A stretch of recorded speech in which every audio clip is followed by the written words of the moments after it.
दोगे तो मैं पादुका भागी। द्रौपदी को दया आ गई। भीम भीम को क्रोध आ रहा है। देवी आज्ञा दो, इस अश्वत्थामा को मैं जिंदा नहीं छोड़ूंगा, इसके टुकड़े कर दूं, इसे फाड़ दूं।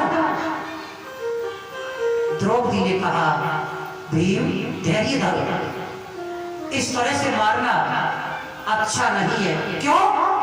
ये ब्राह्मण का पुत्र है, जाति से ब्राह्मण, जाति से ब्राह्मण, गुरु का पुत्र, द्रोणाचार्य का पुत्र है और क्षमा की भीख मांग रहा है। जो ब्राह्मण हो गए क्षमा की भीख मांग रहा है, प्राणों की भीख मांग रहा है। ऐसे निहत्थे को मार के तुम क्षत्रिय नहीं माने जाओगे। द्रौपदी देवी ये देवी है, उस देवी के लिए कितनी दया है, जिसने 5 पुत्रों का वध कर दिया हो और फिर भी देवी के अंदर एक दया है। इसके लिए भीम छोड़ दो, इसके लिए कोई ऐसा दंड दो जिससे कि इसका दंड युग युग तक इसके लिए याद रहे। तो अश्वत्थामा के मस्तक में मणि थी, उस मणि को निकाल लिया, अश्वत्थामा की मणि को निकाल लिया और अश्वत्थामा को जीवित छोड़ दिया। ये दंड दिया जो अश्वत्थामा आज भी अमर है और हाय हाय ढकराता रहता है, क्योंकि दर्द होता है, ढकराता रहता है। अश्वत्थामा को छोड़ दिया। कृष्णचंद्र भगवान की जय, राधे रानी की जय।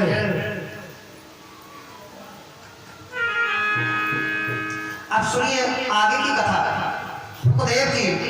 सुखदेव जी महाराज कहते हैं कि अब आगे की कथा और सुनाते हैं, क्योंकि कल कृष्ण भगवान का जन्म कराना है। कल कथा का तीसरा दिन होगा, तो कृष्ण जन्म कराएंगे, तब कृष्ण की बाल लीला आगे बढ़ेगी। तो कल कृष्ण का जन्म होगा। कल की कथा में माता बहनें भाई प्रसाद की व्यवस्था करें, मिश्री और गोरा कसा हुआ, मिश्री गोरा की व्यवस्था, ठीक है। कल कथा में कल कृष्ण भगवान का जन्म और जन्म का उत्सव मनावे, जैसे गुब्बारे वगैरह लगावे, गुब्बारे वगैरह, और भगवान की खुशियां मनावे, कृष्ण जन्म मनावे। अच्छा, ठीक है। आज कथा में सुखदेव जी महाराज कहते हैं राजा परीक्षित आगे की कथा सुनो। ये कथा तो अभी सुनाई तुम्हें द्रौपदी की कथा, क्योंकि द्रौपदी एक देवी है, महाभारत की ये अधिक महाभारत कराने की जड़ है। द्रौपदी एक दुर्गा देवी है, जो दुर्गा देवी ने महाभारत कराई और खप्पड़ भरा। जैसे भागवत में परीक्षक को आधा फल मिलता है और आधा फल पूरी पब्लिक को, आधा फल परीक्षक को मिलता है, जो परीक्षक भागवत में मन से कथा को आगे बैठ के सुनते हैं। परीक्षक को, क्योंकि इस कथा को परीक्षक ने सुना है। क्यों सुना है? कि परीक्षक, जब परीक्षक कलयुग ने कह दिया कि कहाँ वास करता है, कि सोने में, कहाँ वास करता है, कि सोने में, तो कलयुग परीक्षित राजा के सिर पे सोने का मुकुट था। उस मुकुट में कलयुग बैठ गया। देखो कथा बैग में निकल गई फिर पीछे को, तो कलयुग मुकुट में बैठ गया, तो परीक्षित की बुद्धि भ्रष्ट कर दिया। समझ गए?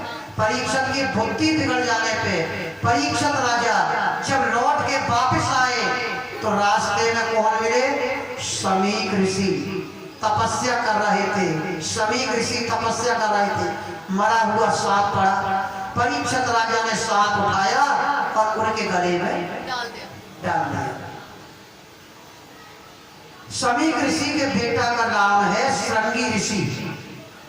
श्रृंगी ऋषि ने हाथ में पता चला कि तुम्हारे पिता के साथ में किसी ने ऐसी मजाक की है कि मरा हुआ सांप डाल दिया। मरा हुआ सांप क्या? तो श्रृंगी ऋषि को बड़ा क्रोध आया। श्रृंगी ऋषि ने हाथ में गंगा जल लेकर और हाथ उठा के श्राप दिया, मैं श्राप देता हूं कि यही सांप जीवित होगा और 8वें दिन यही सांप उस धन के मतवाले राजा को डसेगा और वो राजा मरेगा। तो सांप के काटने पर, जल में डूब जाने पर स्त्री के हाथ से मरने पर मुक्ति नहीं मिलती है, मुक्ति नहीं मिलती है। तो भैया परीक्षित राजा को ये श्राप लगा था। तो भागवत इसलिए सुखदेव जी, भगवान कृष्ण ने सुखदेव जी को भेजा कि जाओ पांडवों के वंश में अगर परीक्षित को मुक्ति नहीं मिली तो युग युग में लोग ये कहेंगे कि कृष्ण पांडवों के साथ में रहे फिर भी पांडवों को मुक्ति नहीं दिला पाए। इसलिए सुखदेव जी को कृष्ण भगवान ने भेजा कि जाओ परीक्षित के लिए भागवत कथा सुना के आओ, जिससे कि भागवत कथा सुन के परीक्षित को मुक्ति मिल जाएगी और उन्हें लक्ष्यवास में जाना नहीं पड़ेगा। इसलिए सुखदेव जी महाराज आए और परीक्षित को ये कथा सुनाई थी। ठीक है, परीक्षित कथा सुनने में ध्यान लगा रहे हैं। अब एक बात समझने की है कि मरता क्या नहीं करता। जब परीक्षित को ये पता चला कि 8वें दिन सांप डसेगा तो मरना निश्चित है, तो परीक्षित ने राज्यपाट मोह माया सबको छोड़ दिया और परीक्षित गंगा जी की रमण रेती में चले गए। सुखदेव जी ने गंगा जी की रमण रेती में ये भागवत कथा राजा परीक्षित को सुनाई थी। परीक्षित ने मोह माया को छोड़कर इस भागवत कथा का रसपान किया था, जो कि भव सागर से तारने वाली ज्ञान गंगा श्रीमद् भागवत कथा, मद को हटाने वाली, अहंकार को हटाने वाली और भगवान से भाव जोड़ने वाली श्रीमद् भागवत की इस कथा को सुखदेव जी ने अपने मुखारबिंद से राजा परीक्षित को सुनाई थी। परीक्षित राजा ने गंगा जी की रमण रेती में इस कथा को श्रवण किया था। ये वही कथा है। अब सुखदेव जी महाराज सुना रहे हैं, परीक्षित राजा सुन रहे हैं। सुनिए आगे की कथा कि राम रसिया कौन है। यदि राम रसिया, सबसे राम रसिया है शंकर जी, एक राम रसिया है हनुमान जी। राम न मिले हनुमान के बिना, हनुमान न चले राम के बिना, राम न चले हनुमान के बिना, आ जाओ, और हनुमान जी न चले राम के बिना। ये राम रसिया है। और डॉक्टर साहब गए कहा लेट क्यों भैया? आज लेट आया क्यों?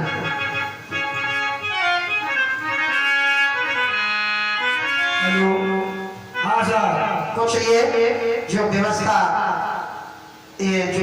के लिए जिसमें दान दिया है, योगदान भागवत में व्यवस्था को, तो ये व्यवस्था से जो लिखे गए हैं वो सुन लो नाम, ये बता रहे हैं। ये श्रीमान नरेंद्र सिंह दीवान जी 1100 रुपए व्यवस्था में 100 रुपए से का पत्र लिखना। ठीक है डॉक्टर साहब, ठीक है। 100 रुपए से नीचे वालों को सब इधर जो करिए जी भेंट करें।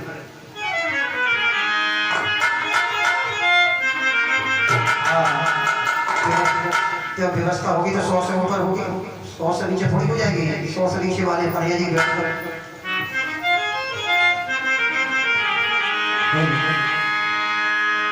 हाँ, तो देखिए शंकर जी, जब शंकर भगवान समाधि लगाते हैं, योग समाधि, शंकर जी समाधि जब लगाते हैं योग समाधि, और समाधि से आंख खुलती है तो किसका नाम लेते हैं? राम है? शंकर जी क्या कहते हैं? राम। और हनुमान जी क्या कहते हैं? श्री राम है? तो ये राम रसिया है। शंकर जी हनुमान जी दोनों हैं राम रसिया, ये सच्चे रसिक हैं, रसिया हैं। तो सती जी के मन में भ्रम पैदा हो गया, सती जी के मन में भ्रम पैदा हो गया। अरे ये क्या वही राम है? ये वही राम है जो सीता की खोज में हाय सीता, हाय सीता और बन बन घूमते हैं। क्या उन्हीं राम का नाम लेते हो? वही राम है, उन्हीं का नाम ले रहे हो? शंकर जी बोले हाँ सती जी, मैं उन्हीं राम का नाम ले रहा हूँ जो कि सीता की खोज में बन बन घूमे। जाओ सती तुम राम पे प्रेम परीक्षा ले। सती जी अगर तुम्हारे मन में भ्रम है तो राम के पास में जाओ और राम जी की परीक्षा ले लो। परीक्षा। सती जी बोली नहीं स्वामी, मैं तुम्हारी आज्ञा कैसे टाल सकती हूँ, मैं नहीं जाऊंगी। सती जी ने शंकर जी से तो ऐसे कह दिया कि तुम्हारी आज्ञा मैं कैसे टाल सकती हूँ, पर सती जी के मन में भ्रम फिर भी नहीं गया, यानी भ्रमित रही सती जी। शंकर जी ने योग समाधि लगाई, शंकर जी ने आज कहाँ बता लिया। अच्छा साउंड वाले भैया इधर आ जाए, साउंड वाले। जब शंकर जी ने शंकर जी ने जब योग समाधि लगाई और समाधि जब लगाई तो सती जी ने मौका देखा और सती जी निकल गई। सती जी निकल गई और सती जी जिस मार्ग में श्री राम हाय सीता सीता की खोज कर रहे थे, उसी मार्ग में जाके सती जी सीता जी का भेष बनाएंगे और बैठ गए। सीता जी बन के सती जी बैठ गए। जब सीता जी के स्वरूप में बैठी सती जी तो श्री राम आए और श्री राम बोले, अरे माते तुम कहाँ और भोले बाबा कहाँ, अकेली कैसे बैठी हो, भोले बाबा कहाँ छोड़ दिए। अब तो सती जी के मन में बड़ी संस्कृत हो गई, सती जी को इतनी शर्मिंदगी हो गई कि सती जी बोल नहीं पाई। सती जी केवल ये हुआ कि चुपचाप दबा पैर पीछे को भाग गई और शंकर जी के बामांग जाके बैठ गई हाथ जोड़ के। कितनी चतुर है सती जी है। सती जी आके बैठ गई बामांग पर शंकर जी से क्या छुपाए, वे तो भोले बाबा है ना, देवो देवादिदेव महादेव। बोलिए देवादिदेव महादेव की जय, देवादिदेव महादेव की जय। तो उन भोले बाबा से क्या छुपाए, भोले बाबा की समाधि योग समाधि हटी तो राम का नाम निकला। भोले बाबा बोले सती जी राम जी की परीक्षा ले आई। बोली स्वामी मैं नहीं गई, जो पत्नी पति की बात नहीं मानती है तो ऐसा तो पाप लगेगा, मैं कैसे जाती, झूठ बोली। शंकर जी बोले, शंकर जी ने तीसरा नेत्र खोला तो देखा तो सती जी सीता जी बनी बैठी है रास्ते में और राम जी ने कह दिया माता। जब राम ने माता कह दिया देख दिया शंकर जी ने, बोले सती जी को शंकर जी ने सती जी को त्याग दिया कि जब राम ने तुमसे माता कह दिया तो तुम मेरी माता हो गई। आज से तुम्हें बामांग बैठने का कोई मौका नहीं, तुम आज से मेरी माता हो, मेरे सामने बैठो। तो एक तो सती जी पर यह प्रायश्चित हुआ, पाप हुआ, सती जी पर प्रायश्चित पाप हुआ। और दूसरा पाप सती जी पे यह हुआ कि जब राजा दक्ष ने कल में यज्ञ किया तो सभी को निमंत्रण दिया पर शंकर जी को निमंत्रण नहीं दिया। क्यों नहीं दिया कि ये सती जी राजा दक्ष के 27 लड़की थी, सबसे छोटी थी सती जी, सबसे छोटी। जो 27 नक्षत्र हैं वो वही नक्षत्रों का नाम है सती जी के। तो 27 बहनें थी सती जी, सबसे छोटी थी सती जी। तो सती जी को शंकर जी को निमंत्रण नहीं दिया क्योंकि सभी दामाद शंकर जी को प्रणाम करते, राजा दक्ष को सिर झुकाते, पर शंकर जी ने राजा दक्ष को प्रणाम नहीं किया, आया राजा दक्ष का कोई सम्मान नहीं किया। इसी बात पर राजा दक्ष ने शंकर जी को निमंत्रण नहीं दिया, निमंत्रण नहीं दिया। तो सभी देवता अपने अपने विमानों पे जा रहे हैं, सभी देवता बड़े खुश होते जा रहे हैं। सती जी बैठी है, देख रही है। एक दिन सती जी कैलाश पर्वत पे बैठी है, सती जी की नजर पड़ी, बोली स्वामी ये विमान कहाँ जा रहे हैं, देखो ना। देवी इस बात को मत पूछो, तुम्हें भ्रम पैदा होगा। नहीं स्वामी तुम्हें बतानी पड़ेगी ये विमान ये कहां पर जा रहे हैं। शंकर जी बोले सती जी तुम्हारे पिता ने कल में यज्ञ किया है, सभी देवताओं को निमंत्रण दिया पर हमारे लिए निमंत्रण नहीं है।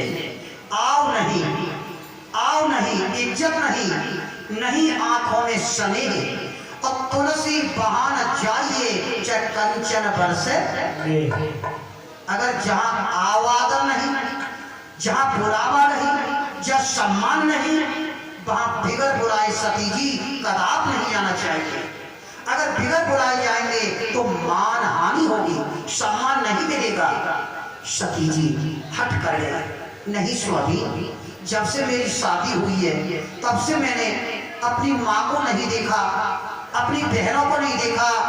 स्वामी मैं तो जाऊंगी और यज्ञ के बहाने से मैं अपने पिता से, अपनी मैया से, अपनी बहनों से सबसे मिलके आऊंगी, मैं जाऊंगी। शंकर जी बोले नहीं, देखो बात मान जाओ सती जी, अगर तुम जाओगी तो जाके पछताओगी, तुम्हें पछताना पड़ेगा।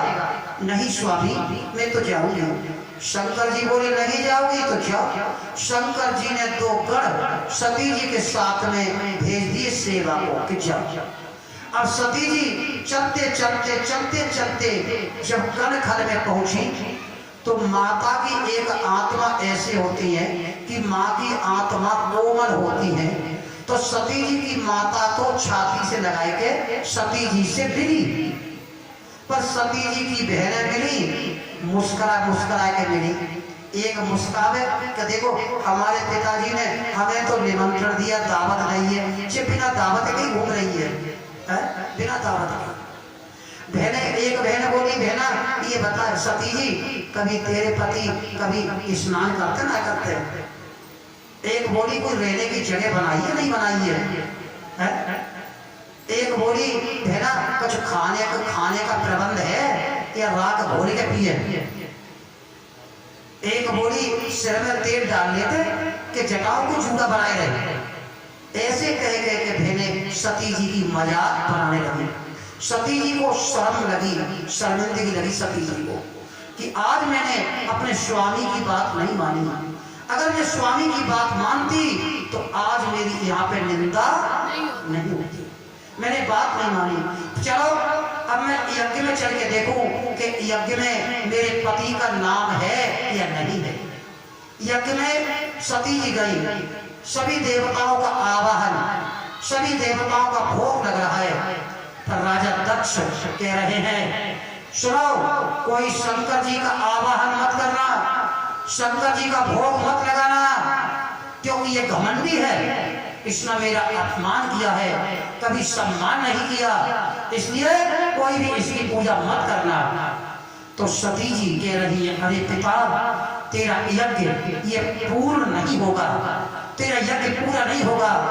ये पिता अपने दामाद को जो कि देवादिदेव महादेव अलख निरंजन अविनाशी, जिनका ना कोई जन्म है ना कोई मरण है, अलख निरंजन अविनाशी, शिव सत्य में समाये हुए ऐसे प्रभु का और स्वामी का तू अपमान करता है तो पिता तेरा यज्ञ पूरा कैसे होगा?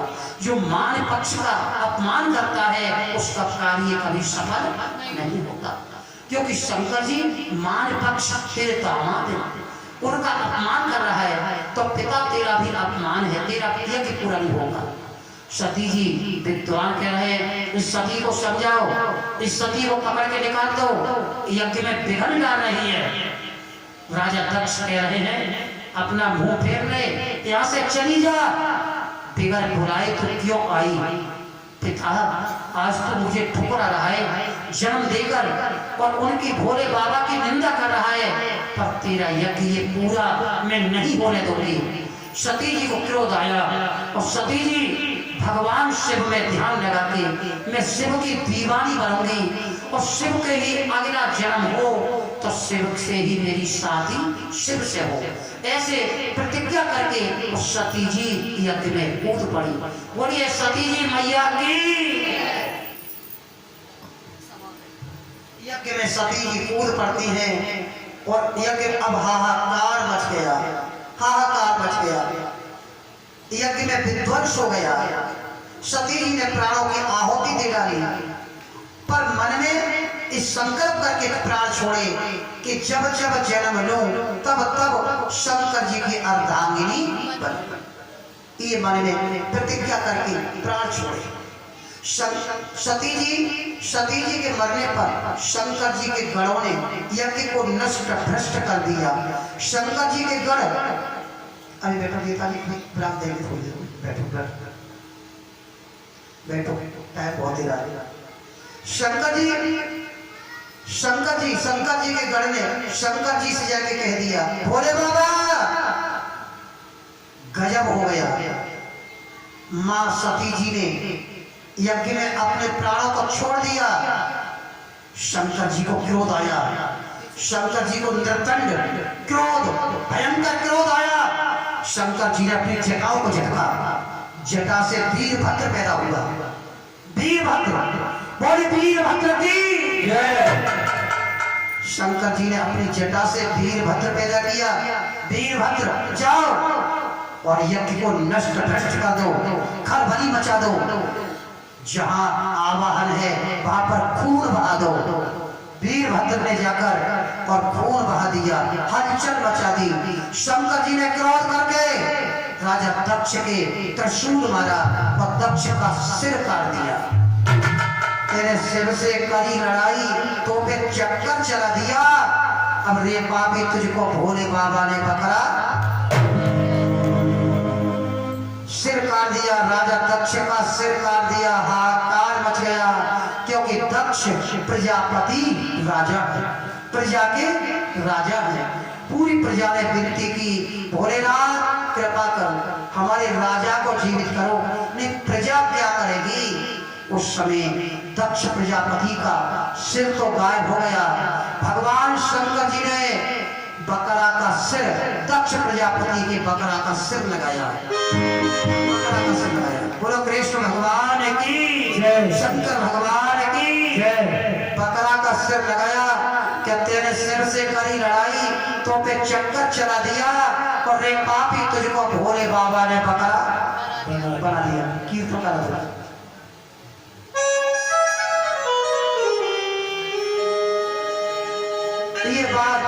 ये बात वहां पर आएगी कि शंकर जी ने अमर कथा सुनाई तो पार्वती जी को नींद क्यों आई। ये बात वहां पे आएगी, जो कथा सुना रहे हैं ये बात वहीं पे आएगी कि शंकर जी ने अमर कथा सुनाई पर पार्वती जी को कथा में नींद क्यों आई। ये बात वहीं आएगी। ठीक है, सुन लो।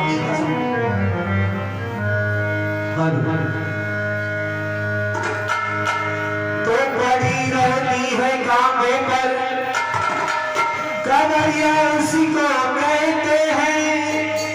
श्याम की भी रहने बाबरी हो, बसुरिया उसको कहती है। कर दो लाडली सी राधे,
लाडली सी राधे, भोले प्रभाती कर दो लाडली सी राधे।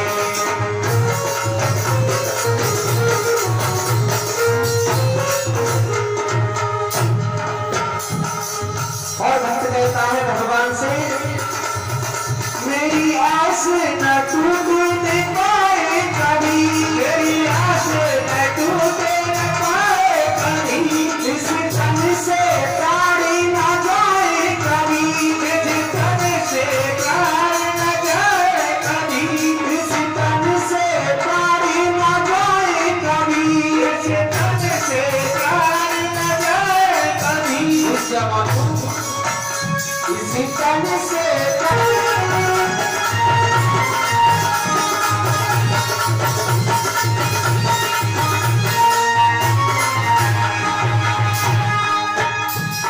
प्रीति की रीति सिखा दीजिए, मुझे प्रीति की रीति सिखा दीजिए, मुझे नामों का मंत्र बता दीजिए, मुझे नामों का मंत्र बता दीजिए। मेरे मन की व्यथा सब है नारी श्री राधे, कोई व्यथा की करो स्वामी श्री राधे, राधे की जोड़ी करो नारी श्री राधे।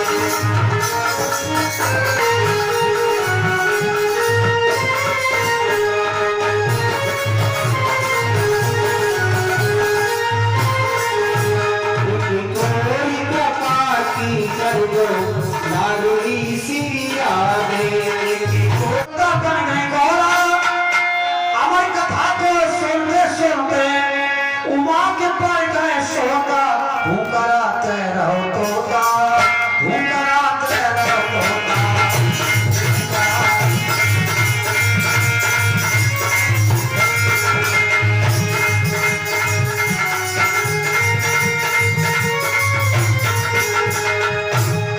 कराते रहो तोता।